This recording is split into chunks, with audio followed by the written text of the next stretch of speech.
Oke. Assalamualaikum warahmatullahi wabarakatuh. Waalaikumsalam warahmatullahi wabarakatuh. Alhamdulillah, alhamdulillahi rabbil alamin. Wassalatu wassalamu ala asrofil anbiya'i wal mursalin Sayyidina wa maulana Muhammadin wa ala alihi wa sahbihi ajmain.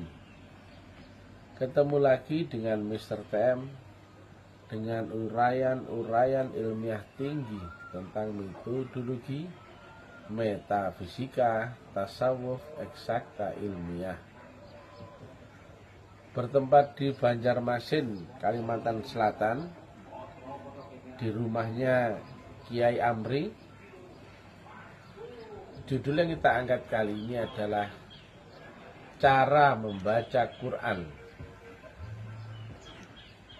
Di dalam surat Al-Waqiah 79 diterangkan nggak mungkin bisa menyentuh Quran kecuali oleh roh yang disucikan. Berarti Quran ini adalah Quran yang roh. Jadi nggak mungkin bisa disentuh, berarti bukan menyentuh dengan fisik panca indera. Dan diteruskan dengan hanya ruh yang disucikan. Nah berarti ya, Quran ini yang dibaca-baca orang itu sebetulnya ada dua dimensi. Di dimensi jasmani rupanya buku, ada tulisannya, dan juga manusia pun ada di dua dimensi, jasmani. Tapi di baliknya jasmani itu ada ruhaninya. Dan Waqiah 79 yang menegaskan ya bahwasanya nggak mungkin bisa menyentuh apalagi membaca, nggak mungkin ya, kecuali oleh roh yang disucikan. Demikian juga di surat Al-Bayyinah ayat 6, ancaman Allah ya bagi orang yang membaca mushaf, entah itu orang Nasrani membaca Injil, entah itu orang Yahudi membaca Taurat, atau orang Islam membaca Quran, jika tidak beserta nur Allah, maka mereka dianggap ahli kitab dan diancam dengan neraka jahanam.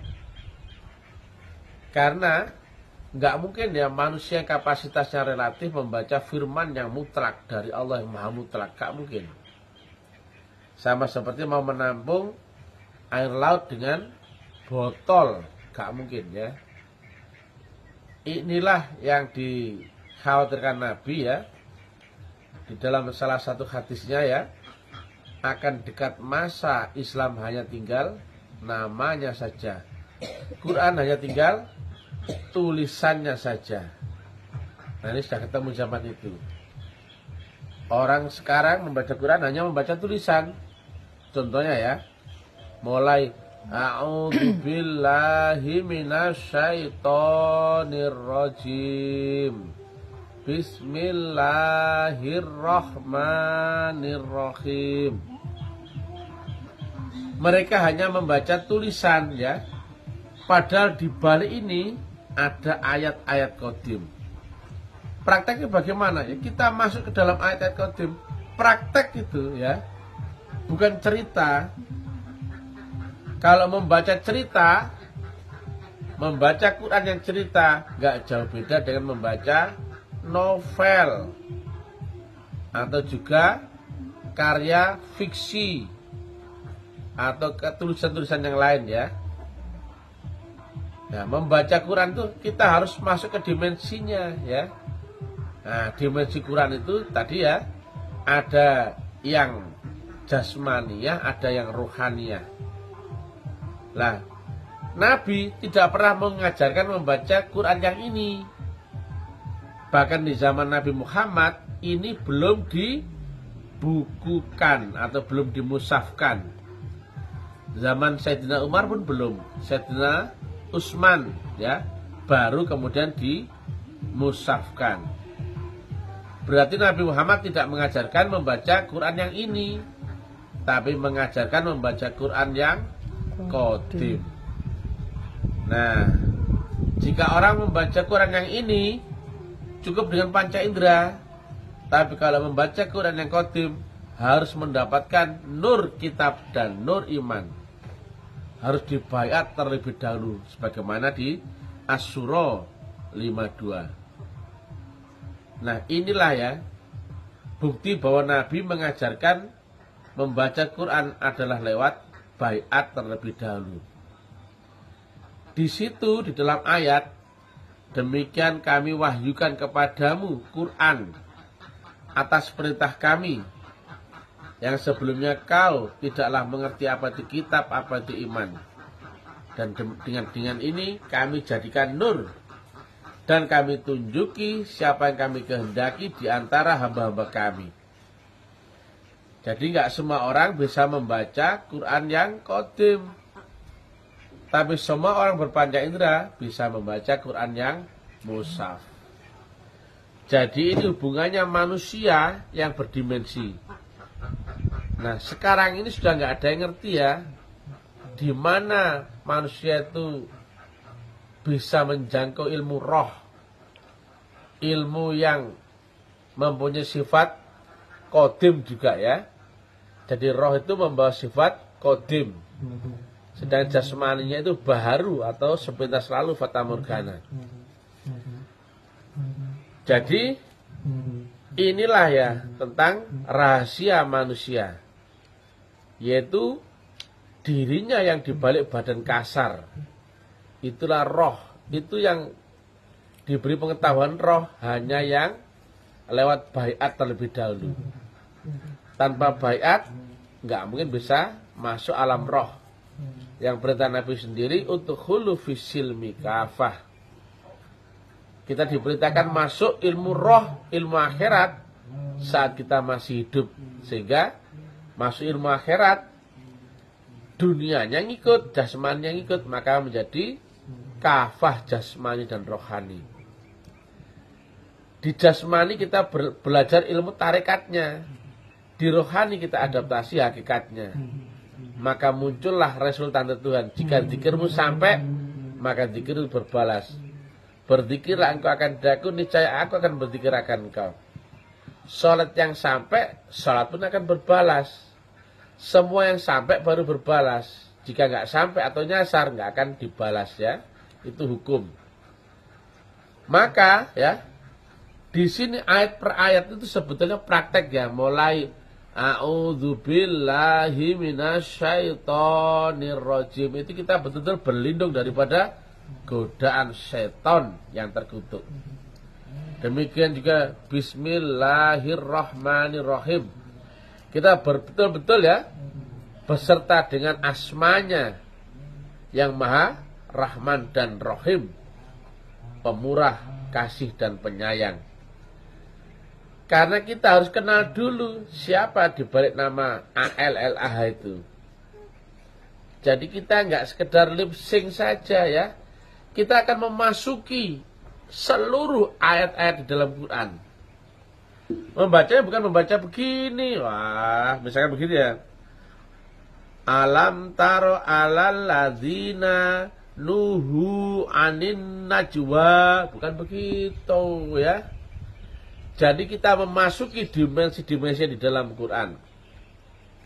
Nah, berarti Quran itu bagi seluruh zaman ya. Jadi kita tidak membaca cerita zaman dahulu, bukan ya. Kita membaca cerita untuk kita sendiri, zaman kita sendiri. Jangan sampai pelajaran masa lalu akan menjatuhkanmu di dalam kehidupanmu yang sekarang. Tentang Abu Lahab, Abu Jahal, tentang Bani Israel, tentang segala macam di situ. Itu akan kau alami semua, case by case saja yang beda. Tapi secara dimensionalnya semua akan kau alami. Jadi Quran itu di zamanmu sendiri, Hanya saja diceritakan asbabun nuzulnya zaman Nabi Muhammad. Ini kitabmu, ya. Maka jangan kemudian kita membaca Quran seolah-olah kita mundur ke belakang zaman 1500 tahun yang lalu zaman Nabi.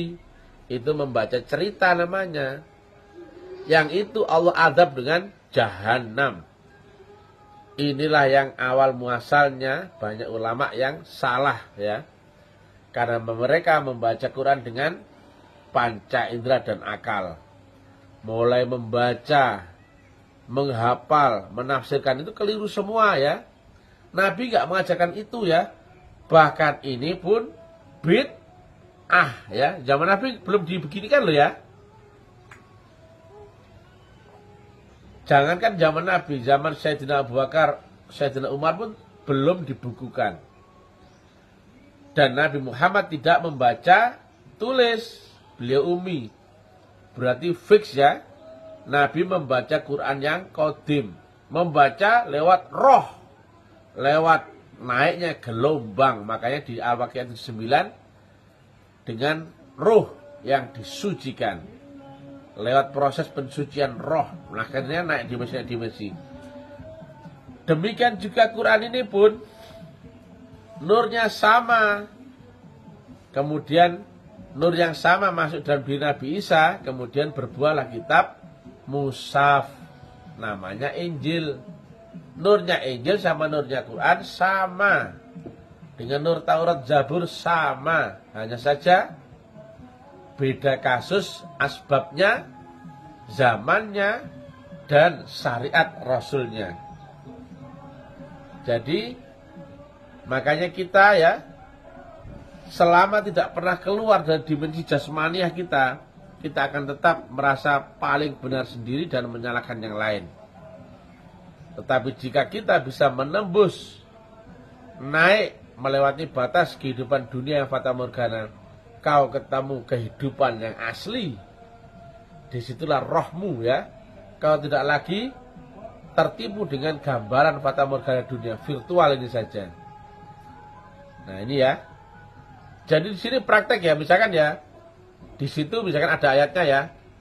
Bangun tidur aku kemudian mandi. Ya praktek, bangun tidur kemudian kamar mandi, mandi.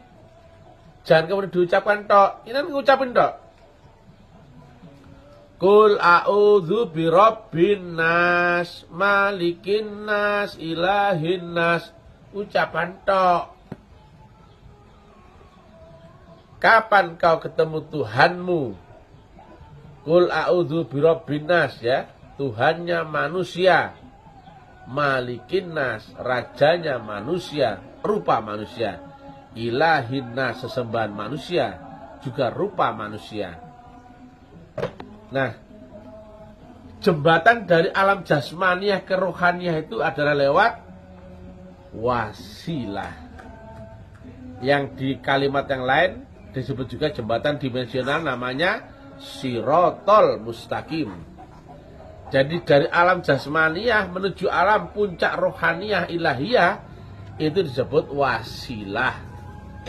Jalan prosesnya lewat dimensional, namanya Sirotol Mustaqim. Jadi kalau membaca sesuatu yang di dunia tapi tembus sampai ars. Demikian juga sholat kau kerjakan di dunia dengan jasmanimu tapi tembus terhubung mi'raj sampai ke hadirat Allah Ta'ala. Itu yang jika nggak ketemu tali sambungan wasilah, wabtaghu ilal wasilah, Al-Maidah 35, nggak bakal nyambung. Sholat gak nyambung dapat neraka wel. Membaca Quran yang nggak nyambung dapat jahanam, ya. Apa saja nggak ada apa-apanya. Kau puasa dapat lapar dan haus. Zikir pun hanya dapat capek, ya.